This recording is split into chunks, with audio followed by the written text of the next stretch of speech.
Kia ora, ko dia ho, hara mai, welcome to Homemade Let's Cook. We're making an orange syrup cake today, or an orange drizzle cake.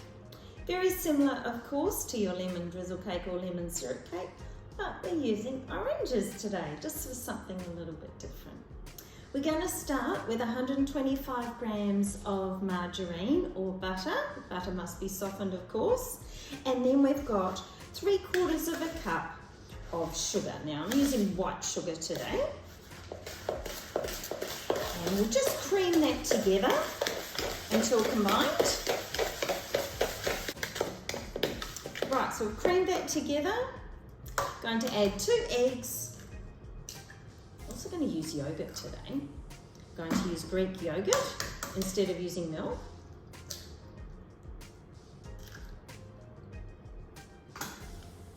So just combine those eggs.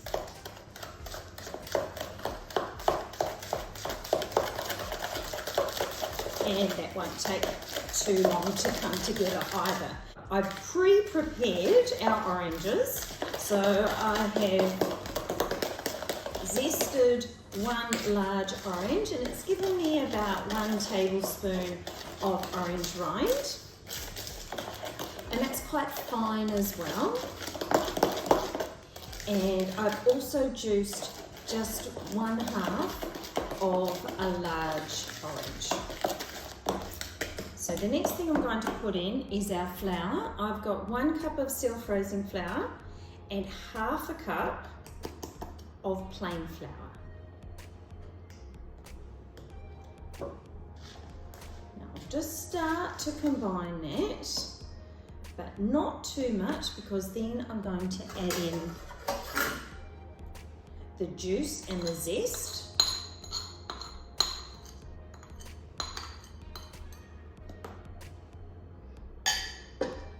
And then I'm also at this point in time going to add in that Greek yogurt. So that's unsweetened, unflavoured. That's 1/2 cup of that. Now slowly combine together. Our oven is on moderate, and I have just a round pan to put this into as well.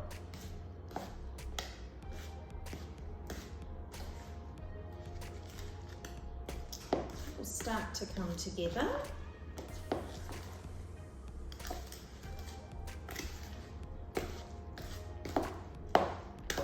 And it's quite a thick consistency.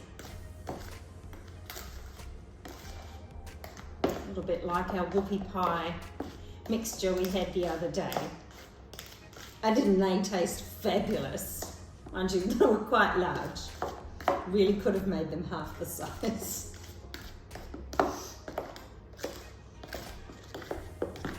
Alright, so that's just going to go straight into the pan. You could put it in a round tin. You could also put it in a loaf tin. Of course, a lot of drizzle or syrup cakes you'll see presented in a loaf style.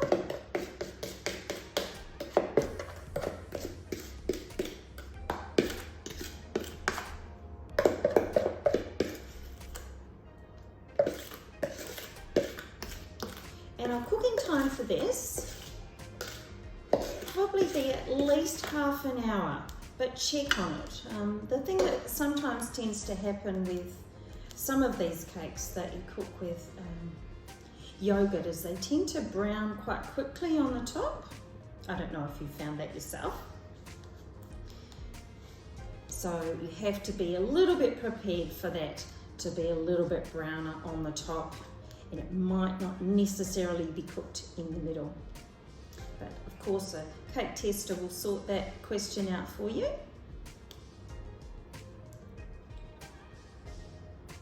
So just got some excess there that we will pop in.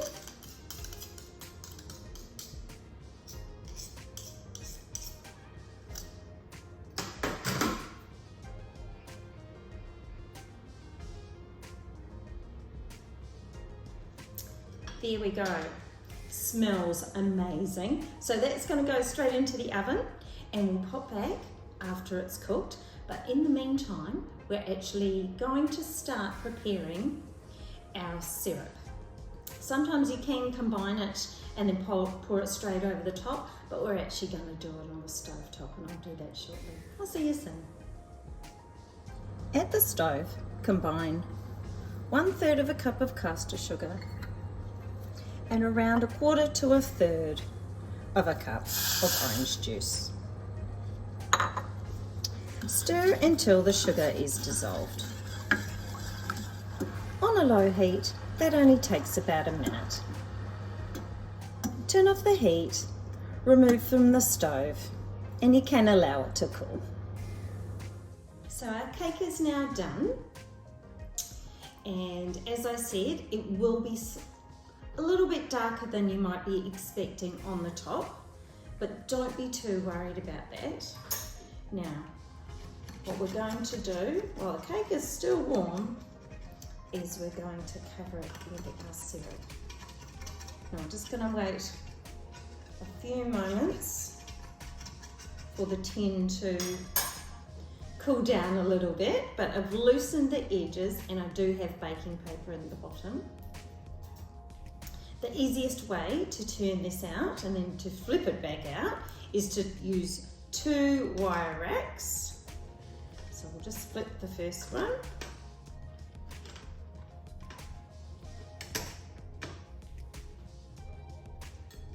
Bring that out. Take off the paper, and we use our second rack to flip it back over. And we'll just bring in our plate. And of course our syrup we did on the stove just prior. Now I'm just going to take a pastry brush and I'm going to generously start to paste this on the top. And this will start to, because it's warm, this will start to soak into the cake immediately. Now I said don't be concerned if the top is a little bit browner than you were hoping, because that is the magic of icing sugar. And so what we're going to do once we've finished this, and when the cake's cooled down, is we're going to top it or sprinkle it with icing sugar. And that will give it a lovely look, and it will cover up that dark brown that you might be a little bit concerned about. But we were expecting that, so don't worry. You could do the sides if you want to, but that might make it quite sticky to the touch. So obviously this takes just a little bit of time, but that mixture will soak in. So of course, this could be for afternoon tea. It could also be as a dessert, particularly if you want to serve it warm. It'll be quite warm at the moment, that's certainly for sure, because it's just come out of the oven. But you will have some sticky fingers. So you could serve it with cream, or serve it with ice cream as well if you wanted. So once this cools down, as I say, I'm going to sprinkle it with icing sugar, and we'll have a piece to display at the end. Thanks for joining me for Homemade Let's Cook. I hope you've enjoyed making an orange syrup cake today. Ka kite.